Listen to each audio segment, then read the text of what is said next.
La cour, the court.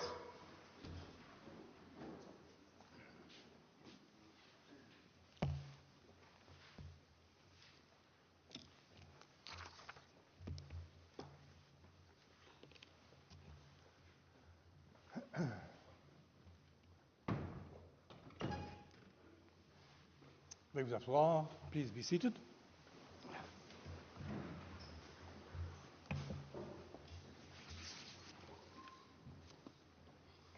Good morning and welcome everyone to this special ceremony to mark the opening of the Supreme Court's judicial year. It is the first opening in almost 40 years, I might add.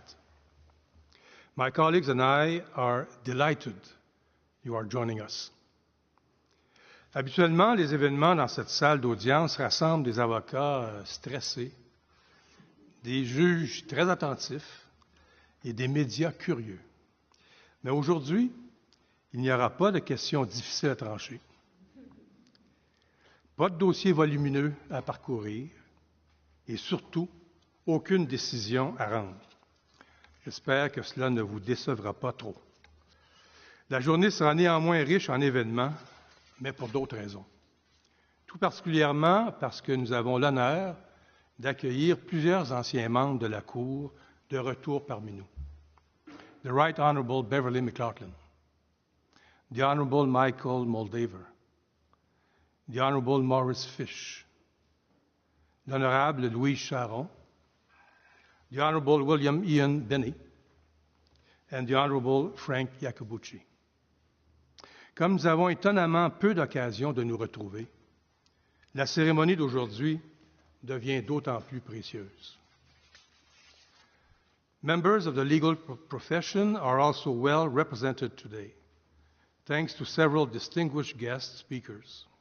I would like to acknowledge the presence of the Honorable Sean Fraser, Minister of Justice and Attorney General of Canada, Dean Kristen Boone, representing the Council of Canadian Law Deans, Ms. Bianca Kratt, President of the Canadian Bar Association, Ms. Teresa Donnelly from the Federation of Law Societies of Canada, and Ms. Hilary Book, President of the Advocate Society. I would also like to acknowledge the presence of the Speaker of the House of Commons, the Honorable Francis Scarpaleggia. At today's ceremony, the Canadian judiciary is also well represented by Chief Justices and Associate Chief Justices from federal, provincial, and territorial courts from across the country. We are grateful you could travel to Ottawa and help us commemorate the opening of our judicial year. I see many other familiar faces and new ones as well. Welcome current and former registrars of the court, executive legal officers, and current law clerks. To the law professors, students, and journalists here today, we're also glad you could join us for this very special occasion. Our ceremony is being webcast live, like all our court proceedings. Welcome to those participating online. This is your court, and this is an opportunity to better understand our work. It has been almost 40 years since the Supreme Court held a ceremony to mark the opening of a judicial year. By show of hands, was anyone here for the last one? I didn't think so. It certainly is long overdue. J'ai participé à plusieurs de ces cérémonies ailleurs et chaque fois, j'ai été frappé par la collégialité et la solidarité qu'elles suscitent.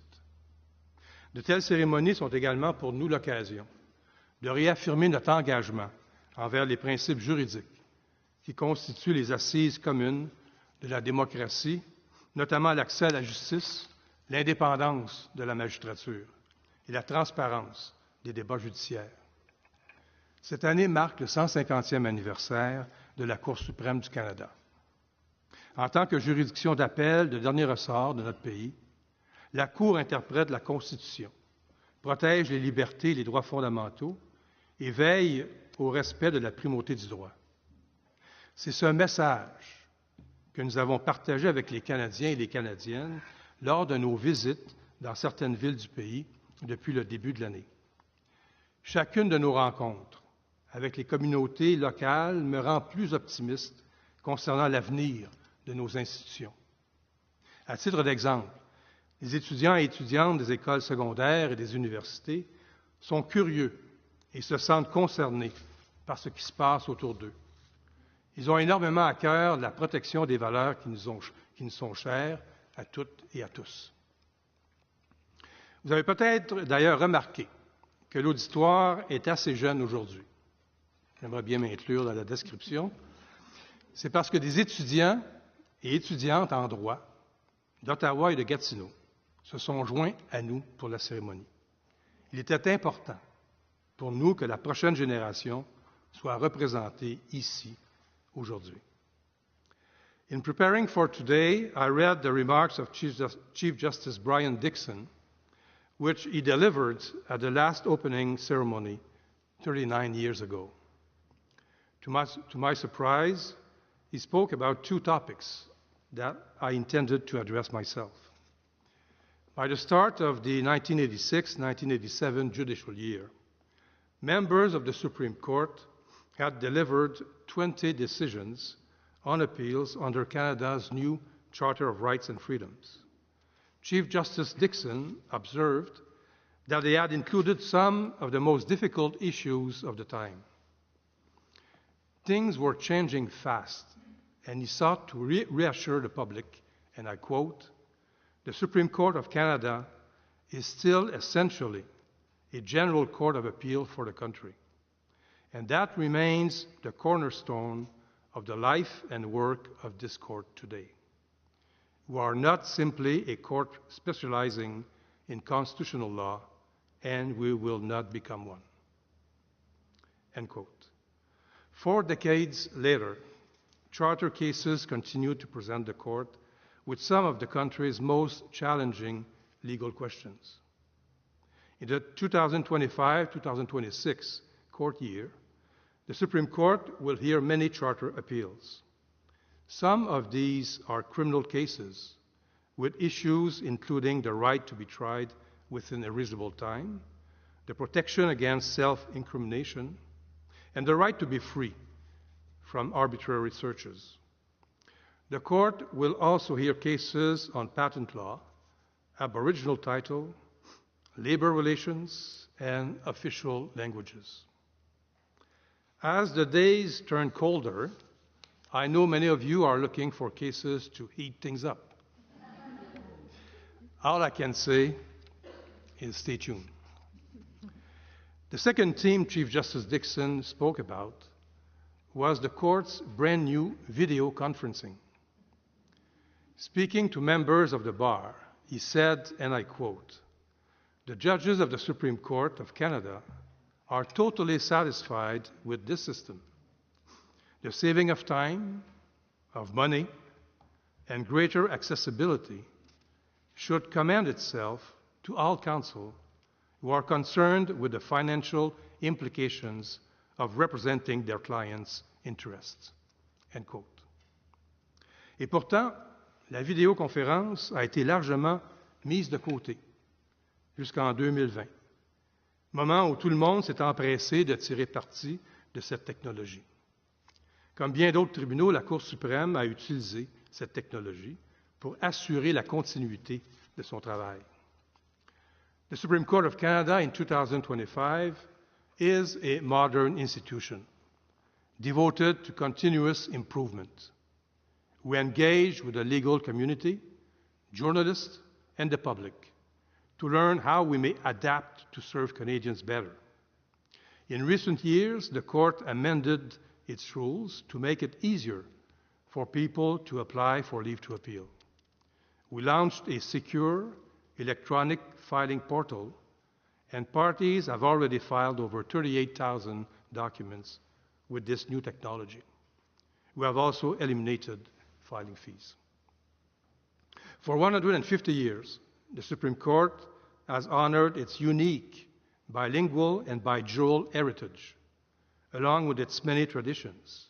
Yet, there is one tradition that we have decided to modernize. Many of you will have noticed that my colleagues and I are not wearing our usual red robes. Instead, we are wearing new robes, which preserve the dignity and authority of the judicial role. They have a modern and simple design that echoes our commitment to openness and accessibility in a way that is distinctly Canadian. Dans le même ordre d'idée, de nouveaux symboles seront intégrés dans l'édifice commémoratif de l'Ouest, où nous déménagerons à la fin de la présente année judiciaire. L'édifice où nous sommes réunis aujourd'hui va faire l'objet de travaux de réhabilitation importants, lesquels s'imposent depuis longtemps et dureront au moins 10 ans. Cette année sera donc notre dernière dans cette salle, avant un bon moment. Même si l'édifice dans lequel nous nous trouvons nous manquera, plusieurs éléments historiques et traditionnels, par exemple la moquette rouge et la tribune où nous siégeons, seront repris dans la salle d'audience de l'édifice commémoratif de l'Ouest. Mais celle-ci comprendra également de nouveaux éléments symboliques. À titre d'exemple, la salle d'audience et le hall d'honneur seront dotés de puits de lumière inondant l'espace de lumière naturelle, en écho à l'ouverture et la transparence qui caractérisent le travail de la Cour. Dès le début des préparatifs en vue du déménagement, il est apparu clairement que la Cour est riche en histoire, en objets et en récits qui doivent être préservés pour les générations futures. In line with this, I am pleased to announce that a historical society of the Supreme Court of Canada is being established. A tribute to the Court's profound influence on contemporary society, it will help honor and preserve its rich history and enduring legacy.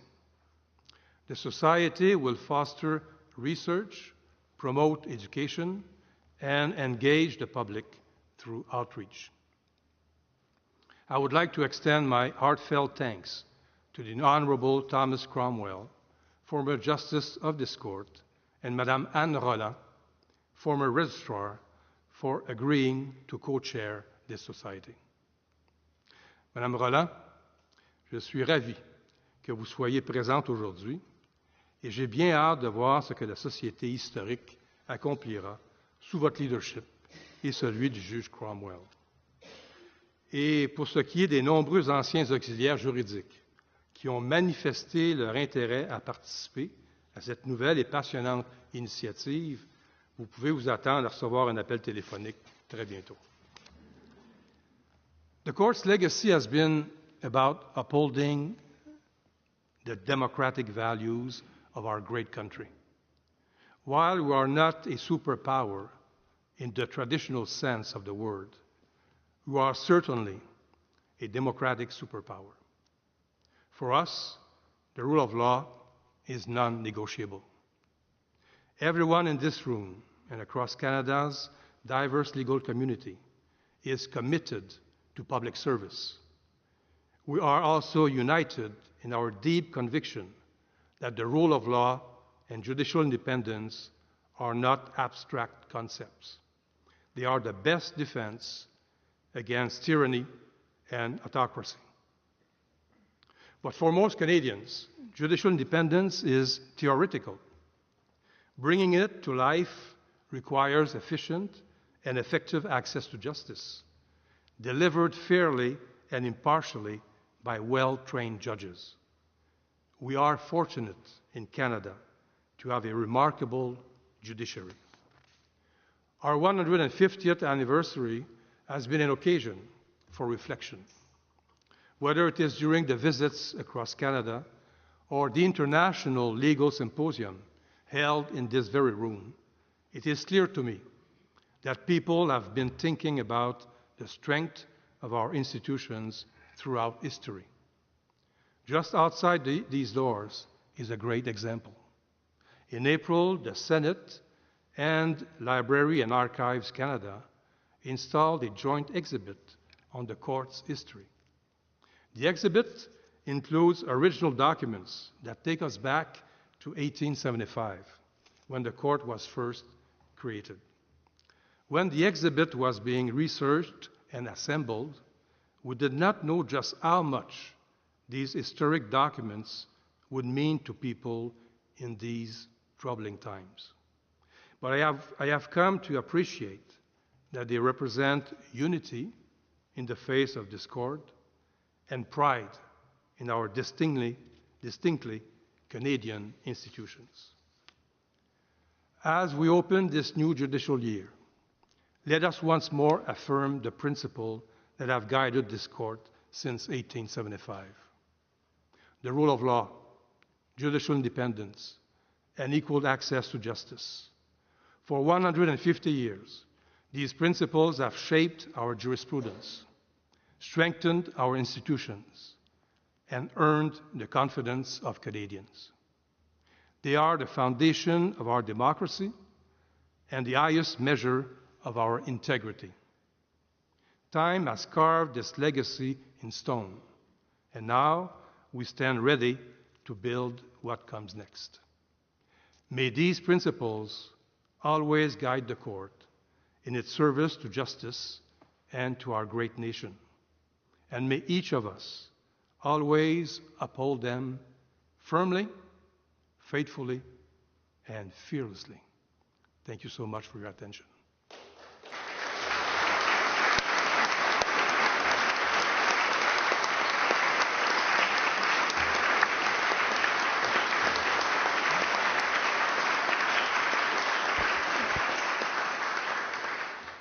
J'ai maintenant le grand plaisir de vous présenter nos distingués conférenciers et conférencières qui, avec leurs collègues et leurs organisations, font progresser ces valeurs communes.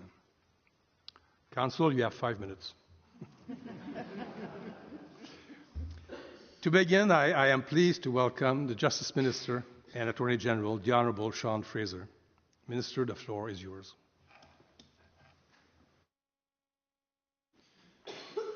Merci, le juge en chef, esteemed justices of the Supreme Court of Canada, distinguished guests. You began posing the question as to who amongst us was here for the opening of the court nearly 4 decades ago. I regret to inform you I was learning to walk at the time, but I'm nevertheless grateful to be here today. I can't help but feel how small my presence is, by way of contrast to the enormity of the institution that we're here to celebrate. Aujourd'hui, nous célébrons un anniversaire qui est très important dans l'histoire de ces institutions, mais en même temps, c'est très important dans l'histoire de notre pays. You know, governments come and go over the course of our history, but the court has remained here for virtually the entirety of the story of Canada. You have witnessed the admission of the first woman to practice medicine in this country in 1880. You have been here for the driving of the last spike, completing the railway from coast to coast. You have seen many moments of national glory, the great wars of the previous century, the 1972 Summit Series, national heroes like Terry Fox working towards his Marathon of Hope, and more recently, challenges, even a global pandemic. But what to me is far more important than the history the court has borne witness to is the history that it has helped shape over time. I think back to my first year as a law student, the reverence with which my classmates and I shared for this very institution. Though we knew the cases by name, I have come to appreciate, in my role as a member of Parliament, the importance of the values that underpin those cases.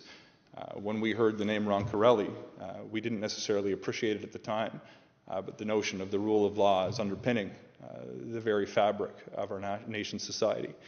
I think to myself of the principles of democracy that can be found through many decisions of the court, ensuring that everyone in this country has a stake in electing their decision makers. I think to myself about the framework with which we operate, understanding the roles of provinces and territories and the federal government working alongside one another.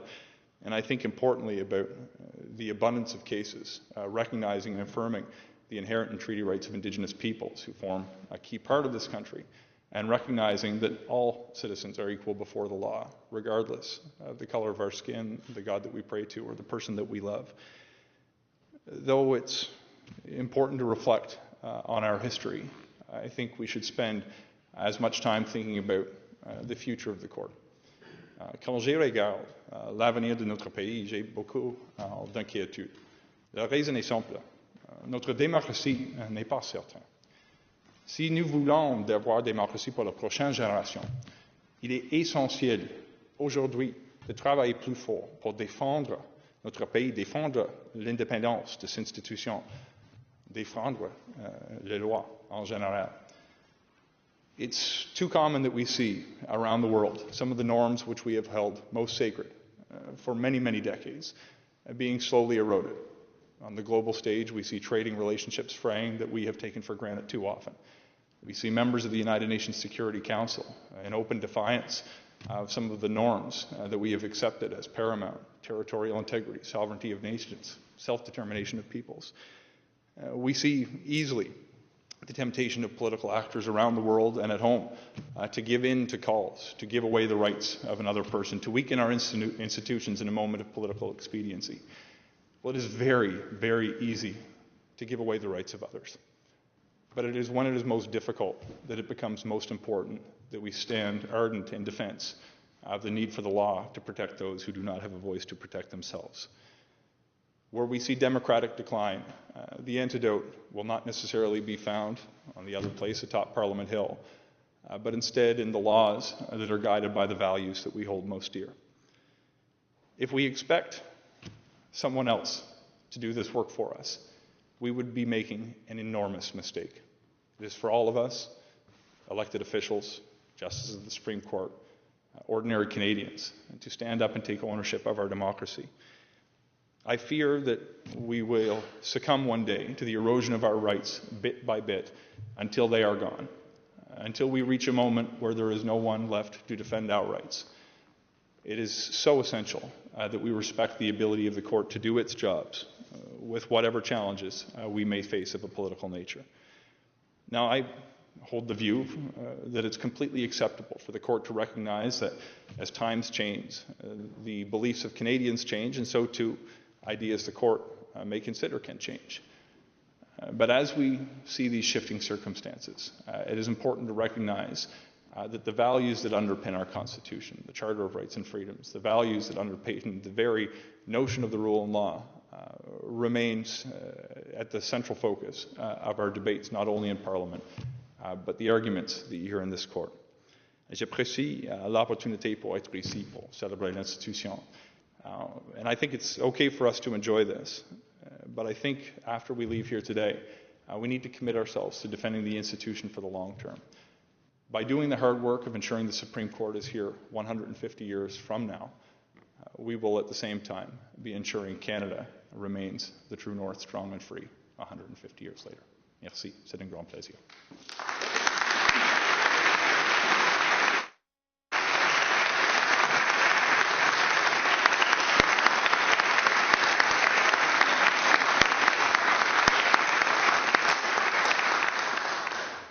Merci beaucoup, Monsieur le ministre, pour ces propos très porteurs. Thank you very much. Our next speaker is Dean Kristen Boone, President of the Council of Canadian Law Deans. Ms. Boone. Monsieur le juge en chef, Mesdames et Messieurs les juges de la Cour suprême du Canada, Monsieur le ministre de la Justice, dignitaires et collègues, j'ai l'immense plaisir de parler aujourd'hui au nom du Conseil des doyennes et doyens des facultés de droit du Canada. Cette association indépendante regroupe les doyennes et doyens des 25 écoles de droit du pays. Le Conseil exerce essentiellement un rôle de consultation auprès de ses membres sur des questions d'intérêt commun, notamment l'enseignement du droit du Canada, la recherche juridique, la coopération entre les écoles de droit, les relations avec le corps enseignant en droit, la profession juridique et d'autres institutions savantes. Je remercie les membres de la Cour suprême pour leur rapport et leur travail essentiel. I was a clerk for Justice Ian Binney in 2002 to 2003, And I spent many hours in this courtroom, sitting at that bench just over there, watching some of our country's most eloquent advocates pleading their cases before you. It was the experience of a lifetime to see how justices of this court then moved the cases forward, rendering decisions on complex areas of law with humility and a sense of humor. En ma qualité de doyenne de la faculté de droit de l'Université d'Ottawa, je suis fière d'être accompagnée aujourd'hui de 5 étudiants et étudiantes, soit une doctorante, la rédactrice en chef de la revue de droit d'Ottawa, une représentante de la gouvernance des étudiants autochtones en droit, une étudiante ukrainienne à la maîtrise en droit et une étudiante du programme de Common Law en français. Clara Laplante Bédard, Fumi Shibutami, Laurent Hassan, Stanislav Yakov et Fatima Ali Youssef. Ces personnes représentent la diversité des talents de notre corps étudiant et l'avenir de la profession juridique au Canada. The Canadian Council members and their faculties have a special relationship with this court. Most, if not all, lawyers and judges in this room will have attended one of our faculties of law. I expect that you will all have special memories of your time in law school, whether that was a student event, a clinic that you loved, or a wonderful event with friends. I used to study in my law school's library, and a memory for me was leaving the library as it closed around 10 p.m. many evenings, when I would hear a bagpipe player practicing in the law school's auditorium. To this day, when I hear bagpipes, I think of studying for torts and my torts final exam. And I say that not out of a sense of distress, but actually of great enthusiasm as I got married in Scotland to a Scot with bagpipes. On behalf of the Canadian Council of Law Deans, I wish to tell you what a special moment it is when you come to our faculties and visit our law students. I would like to encourage you to continue to do so. Our students remember those visits in great detail. As justices, you will hire some of our brightest students as law clerks, and the moment of connection really begins with your visit. Thank you for making the time for this and for the experiences that you all share with our students. Au sein du Conseil, les membres du corps professoral s'inspirent tous les jours de vos jugements dans leurs écrits et leurs enseignements. Nous sommes toujours très fiers de voir leurs articles consultés lors de vos délibérations. Je peux vous assurer que l'information circule à la vitesse de l'éclair lorsque un collègue est cité dans une arrêt de la Cour suprême, car c'est le couronnement d'une carrière. En cette année qui marque le 150e anniversaire de la Cour et son départ prochain de son magnifique édifice, votre regard se tourne à la fois vers le passé et vers l'avenir. Les écoles de droit regardent dans les mêmes directions. Comme vous, l'Université d'Ottawa travaille dans les 2 langues officielles et les 2 traditions juridiques, la common law et le droit civil. En tant que doyenne, je suis fière de la contribution de notre corps professoral à la décision de traduire en français les décisions importantes rendues avant 1970. Je salue également le travail de notre équipe qui a créé Expérience Cour suprême, une formidable application multimédia immersive au cœur de l'édifice de la Cour. In legal academia, we too are looking towards the future. One of the benefits of the CCLD is that we are constantly learning from each other and from the dynamic nature of legal education in Canada. I polled our Canadian law deans on what they wanted me to tell you today, and here are some things they asked me to share. First, the most important curricular change in law schools today is diversified teaching methods. Many professors now teach beyond traditional case method to include problem-based learning, alternative dispute resolution, and experiential learning. In addition, 80% of the deans who responded indicated that their law schools now have a compulsory first-year course in Indigenous law, or droit des premiers peuples. We all have concerted programming around equity, diversity, and inclusion in the legal profession, for example, faculty-led workshops and discussions. And at the forefront of our thinking today is how artificial intelligence is reshaping the practice of law, and inevitably, legal education itself. Law deans across the country are committed to equipping students with digital literacy and ethical frameworks required for a profession in rapid legal transformation. Looking ahead, Canada's law schools remain dedicated to delivering an legal education that is dynamic, inclusive, and world-class, we prepare graduates to embrace innovation and champion access to justice and engage with the pressing legal challenges of our time. On behalf of Canada's 25th law schools, congratulations to the court on its 150th anniversary. Thank you for your outreach and for your efforts to visit communities across the country. Miigwech, et bonne chance avec the move across the street. Merci beaucoup.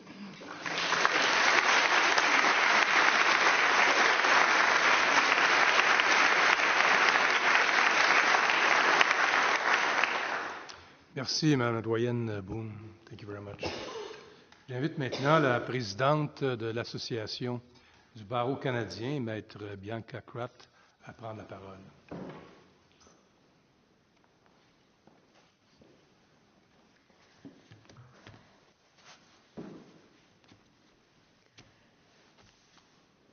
Bonjour tout le monde. Good morning, everyone. Monsieur le juge en chef, Mesdames, Messieurs les juges, distingués invités. C'est un grand honneur pour moi d'être ici aujourd'hui et de participer à cette rentrée judiciaire alors que la Cour suprême célèbre son 150e anniversaire. Cela signifie 150 ans de continuité et de tradition, mais aussi 150 ans d'évolution. Par exemple, il y a 50 ans, je ne suis pas certaine que mes ancêtres Huron-Wendat auraient pu imaginer qu'un jour, je prendrais la parole ici, au nom de l'Association du barreau canadien, devant une Cour suprême qui compte une juge à bien acquise. Et je doute que quiconque aurait pu prévoir que nous serions tous deux des femmes. Ces changements sont porteurs d'espoir, mais la stabilité et la durabilité de nos institutions sont elles aussi essentielles. This court is a symbol and living proof of the stability a country can enjoy when its legal institutions remain respected, independent, and rooted in the rule of law. A glance at history and at the world around us is enough to see how truly rare this is, and it's not something we can take for granted. Je sais que la plupart d'entre nous qui assistons à une cérémonie judiciaire, de rentrée judiciaire, ne prennent pas la primauté du droit pour acquis. Mais soyons honnêtes, parfois même nous la tenons pour acquise. La plupart d'entre nous avons grandi dans un pays où nous pouvons dire ce que nous pensons, aller où ce que nous voulons et fréquenter qui nous voulons. Mais croyons-nous vraiment que cela pourrait changer un jour?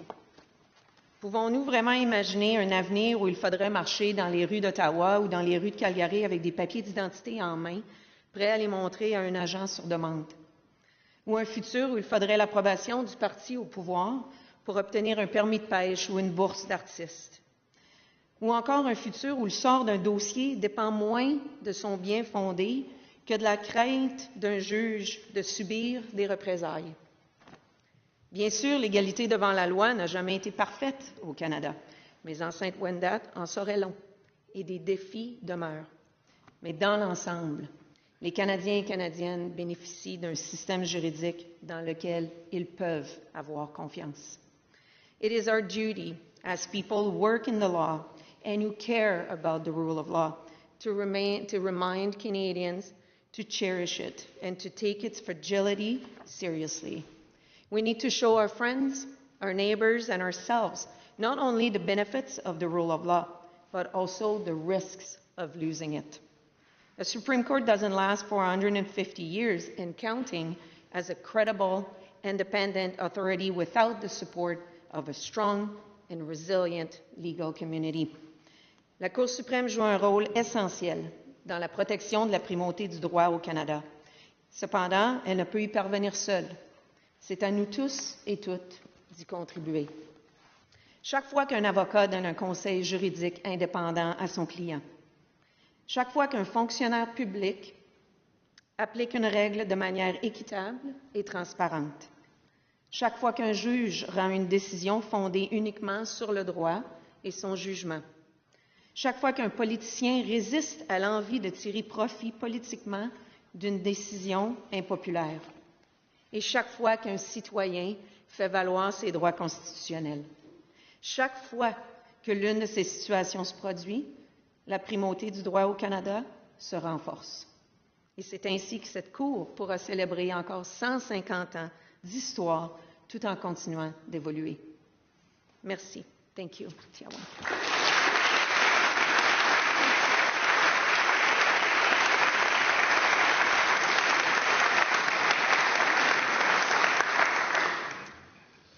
Thank you, Ms. Kratt. Now, Ms. Teresa Donnelly, President of the Federation of Law Society of Canada. The floor is yours. It's a profound honor to join in this historic occasion marking the 150th anniversary of the Supreme Court of Canada. As the Chief noted, this court doesn't traditionally gather for such ceremonies, and that makes today both exceptional and remarkable. It offers us the rare chance to pause, to honor this court's extraordinary legacy, and to reflect on and reaffirm its enduring role as a vital guardian of the rule of law in our democracy. For a century and a half, this court has shaped the very fabric of Canadian society. Its judgments breathe life into the rights and freedoms we hold dear, while ensuring our laws continue to evolve alongside the values and aspirations of Canadians. This court's strength rests on its independence, an independence that guarantees the fair and impartial administration of justice and sustains the public trust in our legal system. Au nom de la Fédération des ordres professionnels de juristes du Canada, j'ai l'honneur de vous adresser mes salutations aujourd'hui. The Federation is the national voice of the 14 law societies of Canada that regulate in the public interest. Today I am joined by 9 presidents and 1 vice president from law societies across the country. They're both honored and excited to be here, and dare I say, a little starstruck, just like me.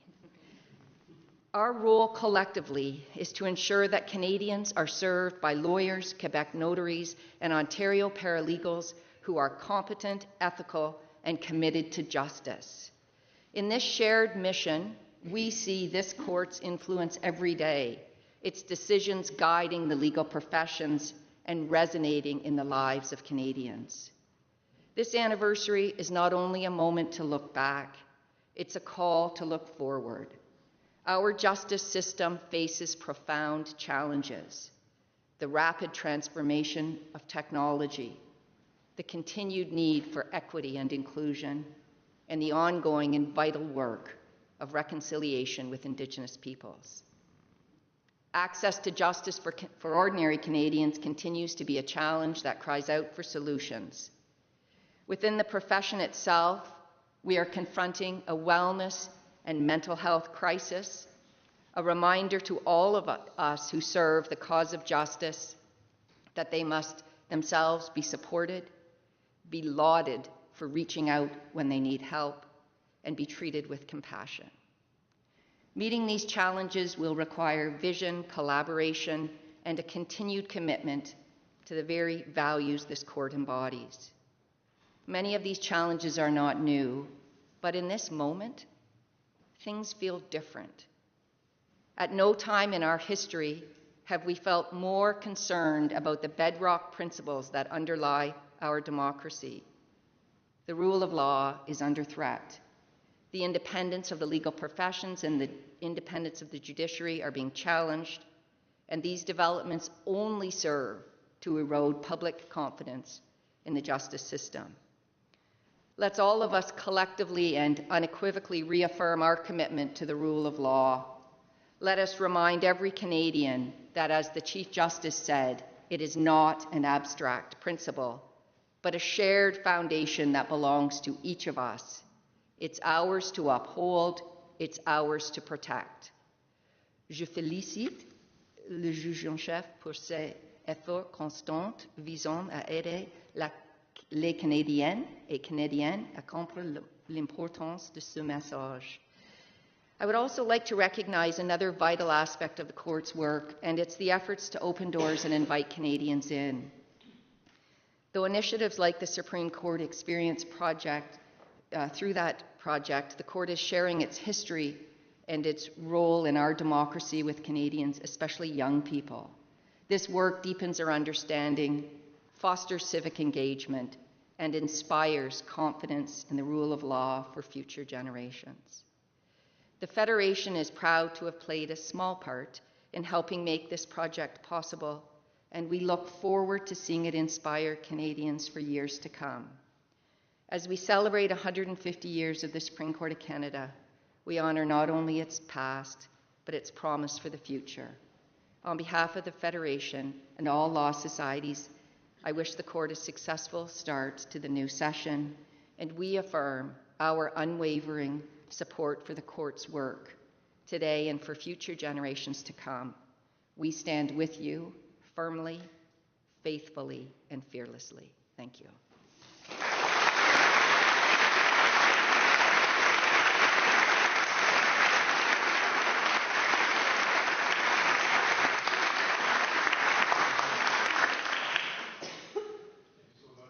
Ms. Donnelly, for your words.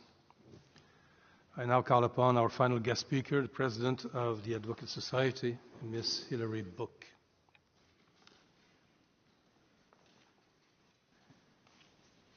Monsieur le juge en chef, Monsieur le ministre, Mesdames et Messieurs les juges, distingués invités, c'est un honneur d'être ici aujourd'hui pour représenter la Société des plaidaires. Comme je prends la parole en son nom, je souhaite centrer mes remarques sur la joie d'être un plaideur au sein de notre système de justice. As advocates, people come to us with their stories and problems and ask us to help them find a solution. We translate those stories and problems into evidence and legal issues. We take them through a process that is often still too long and too expensive, and that sometimes winds up in a trial. If things go well, then joy of joys, we win. If they don't, sorrow of sorrows, we lose. But even when we lose, all hope is not lost, because there's still an appeal. And then we go through another process. And if things go well, joy of joys, we win. If they don't, sorrow of sorrows, we lose. This time, if we lose, there is still some hope that we may, in certain circumstances, succeed in getting leave to appeal to the Supreme Court of Canada. I suspect that most advocates feel joy when their case gets leave to appeal to this court, even if they represent the responding party. Après tout, la Cour suprême établit la norme pour tous les tribunaux de ce pays, non seulement en ce qui concerne le droit, mais aussi en ce qui a trait à l'indépendance et l'intégrité judiciaire. Cela m'amène à la joie la plus importante et la plus significative d'être un plaideur au Canada. Gagner et perdre compte, bien sûr, mais la véritable et durable joie du métier d'avocat, c'est que nous avons le privilège de faire partie d'un système où les juges sont impartiaux et indépendants, où la primauté du droit prévaut et où les partis, y compris fait crucial les gouvernements, obéissent au jugement, même lorsqu'ils ne leur plaisent pas. Même lorsque nos clients perdent, nous pouvons les rassurer en leur disant qu'ils ont bénéficié d'une audience équitable. This is precious, and as we can see from other countries throughout history and sadly today, all too easily lost.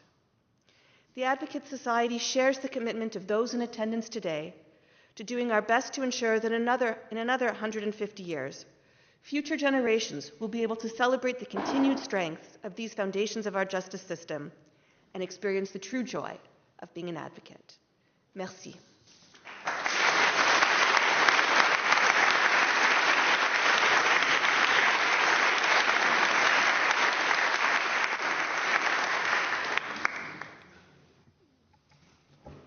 Thank you so much, Ms. Book. Mes collègues et moi tenons à exprimer notre sincère gratitude à nos conférenciers, nos conférencières, ainsi qu'à nos invités dans la salle. Nous félicitons chacun et chacune d'entre vous pour votre engagement envers l'administration de la justice au Canada. À ceux et celles qui nous suivent en ligne, merci de partager cette cause commune. Je tiens également à prendre un moment pour saluer le personnel de la Cour. Ce personnel qui nous aide, mes collègues et moi, à mieux servir la population canadienne. Nos employés se surpassent constamment. Nous leur sommes extrêmement reconnaissants de leur professionnalisme, de leur passion et de leur engagement sans faille. Before we conclude, I will invite my colleagues, followed by our guest speakers and our registrar, to sign a commemorative book. I would ask everyone to remain seated during this time. Afterwards, we invite you to join us in the grand entrance hall, where the book will be relocated. Before leaving the court, please take a moment to sign the book to record your presence here today. Employees will be invited to sign this book later on this afternoon. This concludes today's ceremony. Thank you again for everyone for joining us. Je vous remercie toutes et tous de votre présence.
ceci met fin à la cérémonie officielle. We will all join you at the entrance hall, and the court is adjourned. Thank you very much.